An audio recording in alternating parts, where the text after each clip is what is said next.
دینی کس کو ہے؟ زکات کے مصارف، زکات کے مصارف اللہ پاک نے قرآن پاک 10واں سپارہ سورہ توبہ اس میں 8 مصارف زکات بتائے ہیں۔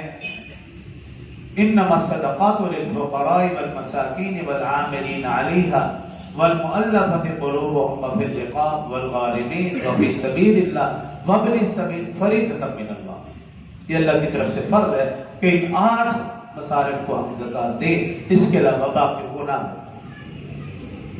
اب ان 8 میں سے سب سے پہلا فقراء، جو قرآن میں اللہ نے ذکر کیا، فقراء جمع فقیر، اور فقیر اسے کہتے ہیں جو ضرورت مند ہو،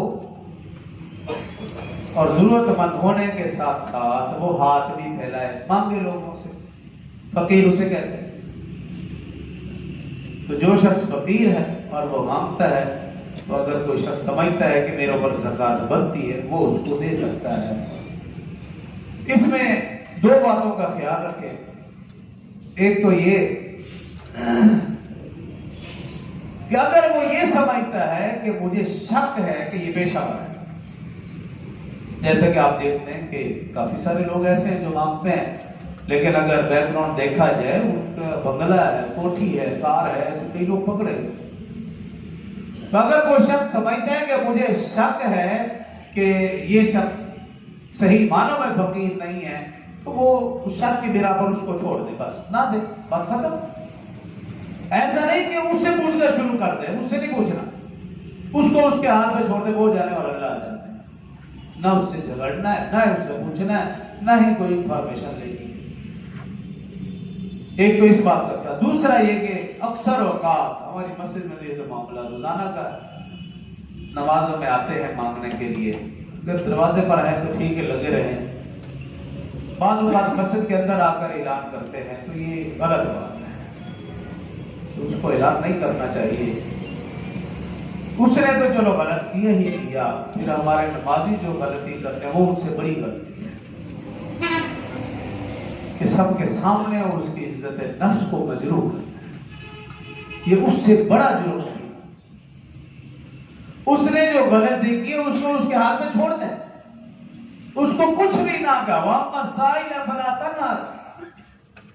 30ویں سپارے کا اندر شخص نے سنیے، سائل کو مت ڈانٹو، کچھ بھی نہ کہو، مت چھڑکو اس کو، جو وہ بول رہا ہے، جو وہ کر رہا ہے، اس کو اس کے ہاتھ میں چھوڑ دو۔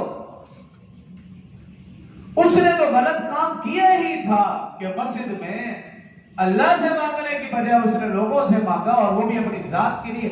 اگر کوئی مدرسے کے لیے مانگتا ہے تو پھر جائز اس کی اجازت ہے۔ آپ صلی اللہ علیہ وسلم جو جہاد کے لیے، تبلیغ کے لیے، تعلیم کے لیے جو چندہ فرماتے تھے وہ مسجد میں ہی تو کرتے تھے۔ اس پہ اعتراض کرنے والا شخص درست نہیں ہے۔ یہ بات ہی جو مسجد کے لیے مانگتا ہے اور مدرسے کے لیے، مسجد کے لیے جو مدرسے کے لیے مانگتا ہے، طلباء کے لیے مانگتا ہے، اس کی حوصلہ افزائی کرنا آپ کا فرض ہے۔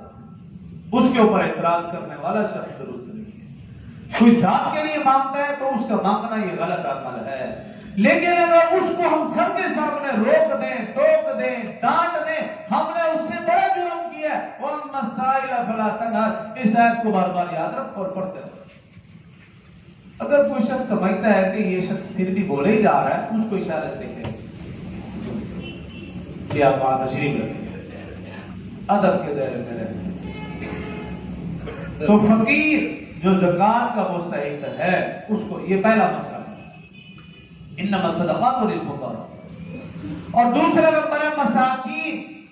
مساکین جمع مسکین کی، اور اسے کہتے ہیں کہ جو ضرورت مند بھی ہے لیکن پھر بھی سکون سے بیٹھا ہوا مانگتا نہیں، یہ ہے مسکین۔ جیسے مدارس کے بچے، وہ اپنا پڑھی جا رہے، قرآن پاک پڑھ رہے ہیں، حدیث پڑھ رہے ہیں، سکون سے اپنی تعلیم میں لگے ہوئے ہیں۔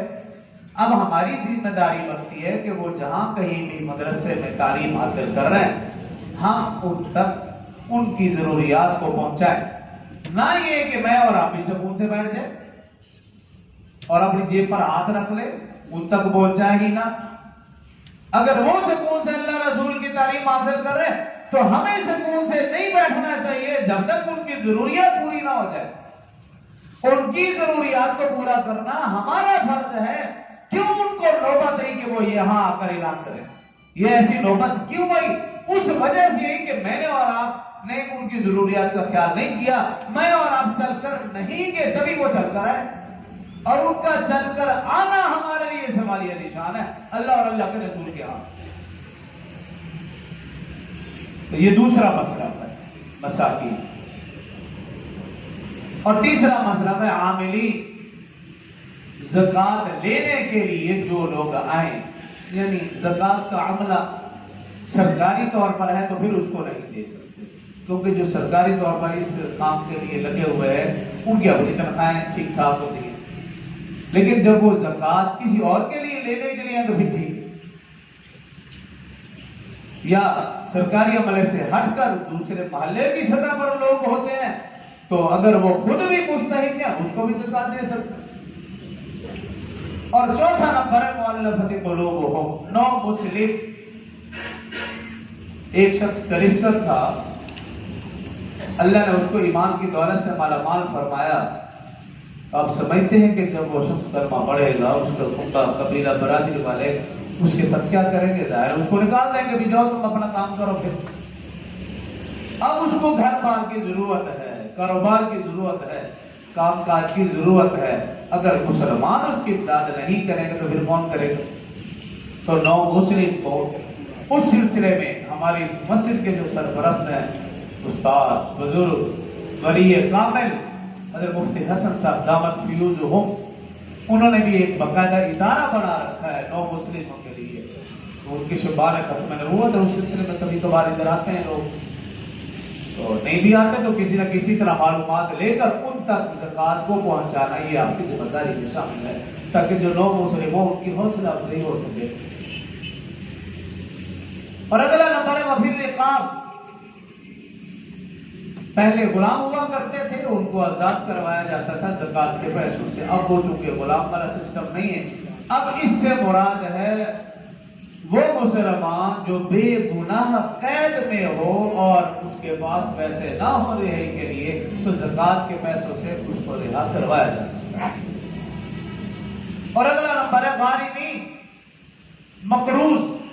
جو شخص اپنی ضروریات پورے کرتے ہوئے مقروض ہو جائے، ضروریات پوری کرتے ہوئے، عیاشیوں کے لیے نہیں، ضرورت سے ہٹ کر اگر کوئی شخص مقروض ہوا وہ نہیں، اپنی ضروریات پوری کرتے ہوئے کوئی شخص مقروض ہو جائے اور کوئی بھی صورت قرض ادا کرنے کی نہ نکل رہی ہو تو زکات کے پیسوں سے اس کا قرض اتارا جا سکتا ہے.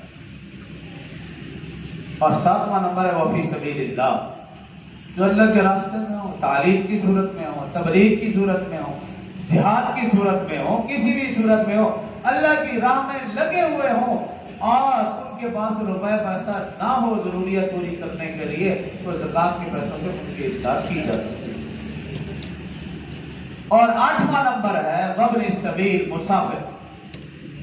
اگر سفر کی حالت میں کوئی شخص ہے اور اس کے پاس پیسے ختم ہو گئے، کرایہ نہیں رہا یا جیب کٹ گئی ہے، جب کوئی ایسا مسئلہ بن گیا اور وہ آ کر کہتا ہے کہ جی میں مسافر ہوں تو مجھے کرایہ چاہیے، مجھے کچھ رقم چاہیے، تو زکات کے پیسوں سے اس کو دی جا سکتی ہے.